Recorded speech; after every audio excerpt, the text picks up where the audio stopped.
하나님의 크신 은혜와 사랑이 여러분과 함께 하심을 믿습니다. 네. 이제 4월이 마지막 날이 되었고, 내일부터 또 5월이 시작되게 됩니다. 한 달을 마무리하고 새로운 달을 통하여서 하나님의 소망이 충만할 수 있기를 소원합니다. 여러분과 함께 하시고, 여러분의 편이 되어주시는 하나님의 은혜가 신실한 믿음을 가진 주의 성도들의 삶 가운데 은혜를 베푸신 하나님의 은혜로 인하여서 소망이 가득한 삶이 될 수 있기를 소원합니다. 만약 씨름 경기에서 강호동과 중학생 학생이 씨름을 하게 된다면 여러분 누가 이길 거라고 생각이 드십니까? 당연히 강호동이 이길 것이라고 생각을 하게 되겠죠. 왜냐하면 덩치만 봐도 중학생보다는 강호동이 더 크기 때문에 우리는 당연히 강호동이 씨름에서 이길 것이라고 생각을 할 겁니다. 그렇다면 만약 다윗과 골리앗의 싸움을 본다면 여러분 어떤 생각이 들까요? 덩치로 본다면 골리앗이 키가 3m나 달하기 때문에 그에 비해 자그마한 소년 다윗은 이길 것이라고 하는 것은 상상할 수가 없는 것입니다. 네. 물론 우리는 결론을 잘 알고 있어요. 다윗이 골리앗을 쓸어 넘어뜨린 것을 잘 알고 있습니다. 하지만 우리가 일반적으로 봤을 때 다윗이 골리앗을 무너뜨리는 것은 힘들 것이다 라고 생각을 하는 것이죠. 네. 자, 이것은 우리가 이 세상을 살아갈 때 어떻게 살아갈 것인가 라는 것과 굉장히 직접적으로 연결이 되어 있는 그런 내용이기도 합니다. 자, 우리의 상식을 깼던 다윗의 승리는 우리에게 무엇을 말씀하고 있는 것입니까? 다윗의 승리의 비결은 무엇이었습니까? 그것은 바로 다윗은 골리앗보다 더 크신 하나님을 바라보았다는 것입니다. 그 하나님이 나의 하나님임을 믿었어요. 그 하나님의 능력이 나의 능력이 되었다고 믿은 것입니다. 오늘 여러분도 하나님을 나의 하나님이라고 고백하시기 바랍니다. 하나님의 능력이 나의 능력이 되었음을 고백할 수 있기를 바랍니다. 하나님의 크신 손길이 여러분과 함께 하실 줄 믿습니다. 요한계시록은 예수 그리스도의 승리가 성도들의 승리라고 우리에게 말씀하고 있어요. 주님의 승리가 여러분의 승리가 된다는 것입니다.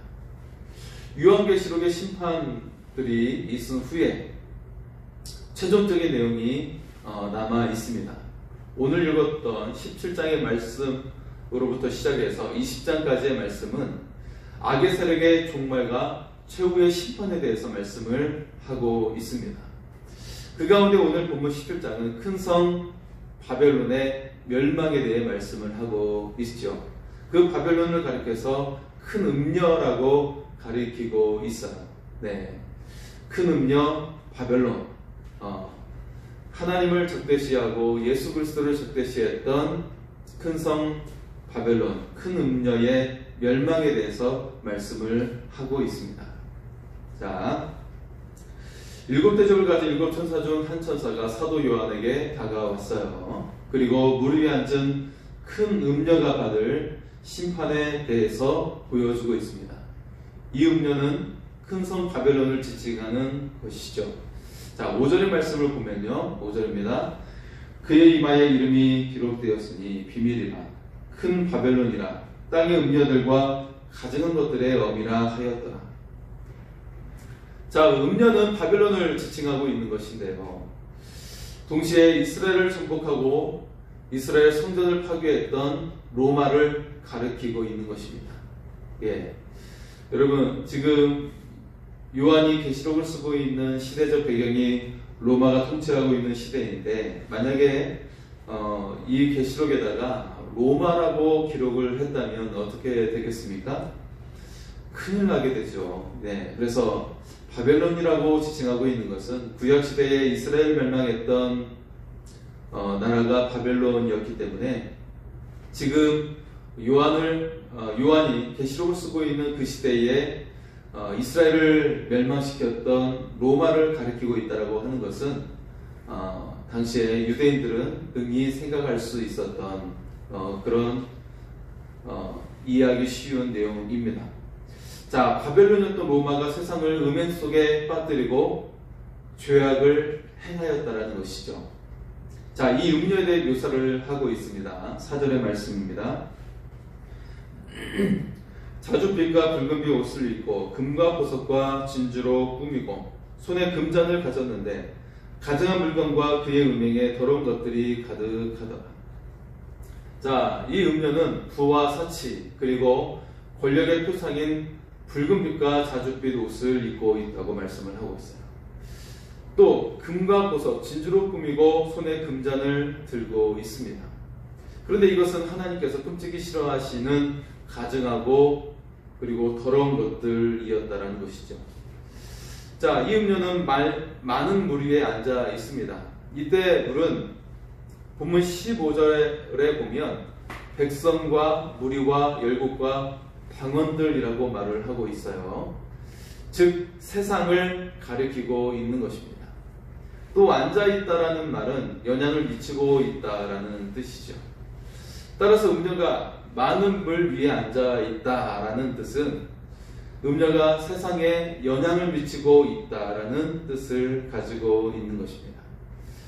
자, 이 음녀는 2절에 보면 세상의 통치자들과 또 백성들과 함께 실제적이고도 종교적인 음행을 하였습니다. 곧 로마가 온 세상을 통제하고 영향을 미치고 있었다라는 것이죠. 그러나 결국 큰 음녀인 로마가 심판을 받게 되는 것입니다. 자, 여자가 탄 음녀, 붉은 음녀의 붉은 짐승에 등장하고 있어요. 여자가 붉은 짐승을 탔는데 그 붉은 짐승의 등장에 대해서 말씀을 하고 있습니다. 자, 성령께서 요한을 광야로 이끌어 또 다른 것을 보여주고 있는데 그것은 붉은빛 짐승을 탄 여자에 대한 내용입니다. 3절의 말씀입니다. 곧 성령으로 나를 데리고 광야로 가니라. 내가 보니 여자가 붉은빛 짐승을 탔는데 그 짐승의 몸에 하나님을 모독하는 이름들이 가득하고 7머리와 10뿔이 있으며 이 여자는 1절에서 언급하고 있는 큰 음녀를 가리키고 있는 것이고요. 여기서 짐승이 그의 몸에 하나님을 모독하는 이름들이 가득하고 7머리와 10뿔이 있다라고 말씀을 하고 있습니다. 자, 이 짐승의 7머리에 대해서 9절과 10절은 이렇게 말씀을 하고 있어요. 9절과 10절입니다. 지혜에 있는 뜻이 여기 있으니 그 7머리는 여자가 앉은 7산이요 또 7왕이라. 5은 망하였고 하나는 있고 다른 하나는 아직 이르지 아니하였으니 이르면 반드시 잠시 동안 머무르리라. 자, 7머리는 7산과 7왕이라고 말을 하고 있어요. 여기서 7산은 고대 세계에서 로마를 가리키고 있는 것입니다. 왜냐하면 로마는 7산 위에 세워졌기 때문에 그렇습니다. 네, 여러분 지금 대한민국의 수도는 서울이죠. 서울의 옛 이름은 한양이었습니다. 조선시대 때 한양을 수도로 세웠던 것이죠. 그런데 이 한양이 성벽을 이어갈 때, 이 한양을 세울 때 4개의 산이 있고 그 안에 둘러싸여 있는 것이죠. 예, 4개의 산에 둘러싸여 있습니다. 그래서 이 산과 산을 연결해서 성벽을 그렇게 연결을 해서 수도인 한양을 방어하게 했던 것을 볼 수가 있죠. 마찬가지로 로마도 7개의 산 위에 세워지면서 그것으로 진지를 구축하고 도성을 그렇게 수비하게 하는, 방어하게 하는 그런 역할을 하게 했던 것이죠. 자, 그리고 7왕은 로마의 7왕으로 해석하기도 하고 또 이집트 이집트로부터 시작되는 7개의 제국으로 해석하기도 합니다. 자, 종합해보면 7머리는 로마 제국으로부터 세상 종말까지 하나님의 백성을 박해하는 모든 세력이라고 볼 수가 있는 것이죠. 자, 결국 짐승은 그리스도와 교회를 대적하는 반기독교적인 모든 통치자와 세력이라고 볼 수가 있습니다. 네. 자, 이 짐승은 10뿔을 가지고 있다고 하는데 이 10뿔은 12절에 보면 열왕이라고 기록되어 있습니다. 즉 10뿔은 로마 제국에 속한 각 지역을 다스리는 통치자들이라고 그렇게 볼 수가 있는 것이죠. 13절에 이들은 한 뜻을 가지고 자기의 능력과 권세를 짐승에게 주었다라고 말씀하고 있습니다. 결국 짐승과 10뿔은 한 운명 공동체임을 보여주고 있는 것이죠. 하지만 이들의 권세가 영원할 것인가? 그렇지 않다라는 것입니다. 결국 음녀와 짐승은 사실 불가분의 관계에 있는 것인데 3절과 4절을 보면 여자가 붉은빛 짐승을 탔고 또 음녀와 짐승 모두 붉은빛 옷을 입고 있다라는 것은 서로 운명 공동체임을 드러내고 있습니다.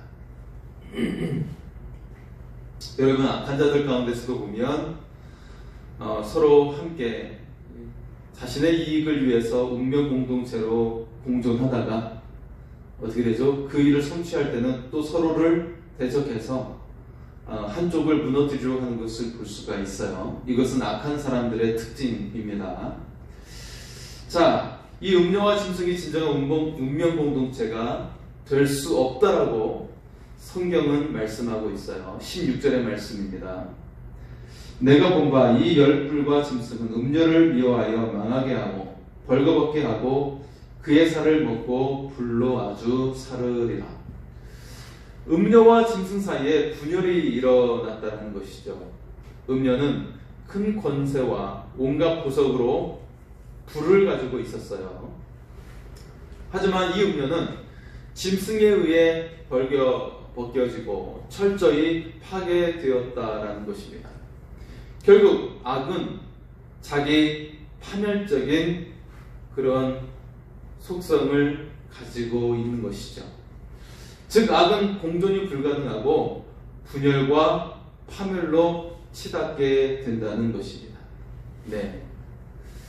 하나님은 악의 이런 자기 파멸적인 속성을 심판의 도구로 사용하기도 한다는 것이죠. 스스로 파멸되도록 말이죠. 따라서 세상 모든 것이 하나님의 통치와 주권 아래 있다는 것을 뚜렷하게 보여주고 있습니다. 네. 여러분, 그 마키아벨리의 군주론을 보면 세상을 통치할 때 거기에서 말하는 특징이 당근과 채찍이죠. 예. 이 당근과 채찍을 통해서 이 백성을 다스리는데 채찍을 주로 사용하고 가끔 당근을 주고 있는 그런 내용을 담고 있습니다. 하지만 여기에 참 한계가 많이 있는데 무언가 백성들에게 당근을 주어야 하는데 그것이 더 이상 주지 못할 경우에는 어떤 일이 일어나요? 폭동이 일어나서 그 권력이 위태롭게 될 수 있다라는 것이죠. 하지만 우리 주 예수님은 종의 리더십으로 오셨고 우리에게 섬김의 본이 되어 주셨습니다. 그리고 우리에게도 서로 섬기라고 말씀을 하고 있는 것이죠. 하나님의 나라는 스스로 낮아져서 섬기는 종이 되어 그런 모습을 취하는 자들의 나라입니다. 그런 자들만이 하나님의 나라에 들어갈 수가 있다라고 말씀을 하셨어요. 따라서 여러분, 우리가 이 세상을 살아갈 때도 섬김의 종으로서 우리가 서로를 섬기고 봉사하고 약한 자를 돌보는 그런 자세를 취해야 하는데 이런 모습을 보고 세상 사람들은 비웃고 손가락질하고 우리를 어리석다라고 이야기하곤 합니다. 하지만 정말 어리석은 자가 누구일까요?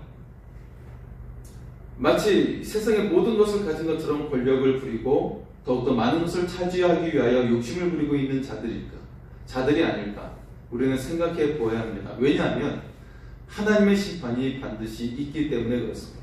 그리고 이처럼 자기 중심적으로 그렇게 권력을 취하려고 하고 부를 쌓으려고 하는 자들은 결국 자기의 파멸로 가게 된다는 거예요. 자신이 차지하려고 했던 그런 물질의 욕심, 그 탐욕이 자신을 삼켜서 스스로 파멸로 이끌게 된다는 것입니다. 자, 여러분, 주님은 세상을 당신의 주권 아래에 놓이게 하셨습니다. 결국 최종 종착역으로 우리를 이끌어 가십니다. 그것은 바로 최후의 승리입니다. 악이 너무 강해서 인생의 파멸을 안겨줄 것처럼 보일 수도 있어요. 그러나 결국 어린 양이신 예수님께서 승리하신다라는 것입니다. 그 승리를 주님을 따르는 우리에게도 주신다고 말씀하고 있습니다. 자, 14절의 말씀 마지막으로 보겠습니다. 14절입니다. 그들이 어린 양과 더불어 싸우려니와 어린 양은 만주의 주시오 만왕의 왕이시므로 그들을 이기실 터이요 또 그와 함께 있는 자들 곧 부르심을 받고 택하심을 받은 진실한 자들도 이기리로다. 아멘. 여러분, 예수님께서 이미 세상의 모든 권세를 승리하셨습니다. 주님의 그 십자가의 죽으심과 부활은 세상의 권세의 끝판인 죽음까지도 이기셨음을 우리에게 보여주고 있는 것입니다. 이미 주님은 세상의 모든 권세를 이기셨고 그 승리를 믿는 우리들에게도 보장하고 계심을 말씀해주고 있습니다. 자, 이미 승리를 보장하는 우리의 역할은 그 승리를 믿는 것이에요. 그 승리를 붙들고 승리자답게 살아가는 것이죠. 승리자답게 살아가는 것은 하나님께서 싫어하시는 우상을 버리고 그리고 죄악을 싫어하는 것, 그런 삶을 살아가는 것입니다. 하나님의 영원한 복음과 은혜를 따라서 늘 자신을 우리 주 예수님께 맡기며 그 승리를 따라 살아가는 것입니다. 주님께서는 우리에게 승리를 주셨어요. 그 승리의 기쁨을 날마다 그리고 모든 순간순간마다 고백하며 살아갈 수 있기를 바랍니다. 날마다 주님의 풍성한 은혜를 누리는 여러분의 복된 삶이 될 수 있기를 소원합니다. 하나님께서 여러분을 사랑하시고 그 자녀인 우리들에게 예수 그리스도를 통해 승리를 주셨습니다. 그 승리로 말미암아 하늘의 모든 기쁨과 그 충만하신 은혜를 누리며 살아가는 우리의 삶이 될 수 있기를 소원합니다. 우리 시간에 하나님은 너를 지키시는 자 부르시고 같이 기도하시겠습니다. 하나님은 너를 지키시는 자.